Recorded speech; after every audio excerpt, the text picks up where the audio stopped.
तिथे हे अझम्पशन होते, कंपनीचे ओनर जे होते त्यांना वाटायचं की माझे प्रॉडक्ट बेस्ट आहे, माझ्या प्रॉडक्टची क्वालिटी बेस्ट आहे आणि त्यामुळे मला कोणी चॅलेंज करू शकत नाही. पण सेल डाऊन होत होता, कंप्लेंट्स खूप येत होत्या मार्केटमधनं. पण जेव्हा टीम यायची आणि सांगायची सेल्स टीम की सर आपल्या प्रॉडक्टमध्ये क्वालिटीचं चॅलेंज येत आहे, तर अझम्पशन काय होतं की ते मलाच सगळं माहिती आहे, तो अझम्पशन होता. तर त्यांनी म्हटलं की नाही, माझं बेस्ट प्रॉडक्ट आहे, मला चॅलेंज येऊ शकत नाही, मला कंप्लेंट्स येऊ शकत नाही.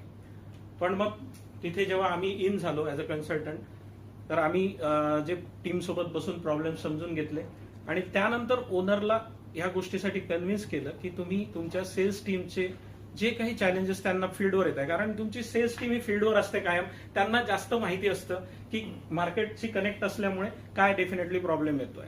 तर तो प्रॉब्लेम तुम्ही समजून घ्या बसून, आणि त्यांनी ते केलं. आणि जेव्हा आम्ही सगळ्यांनी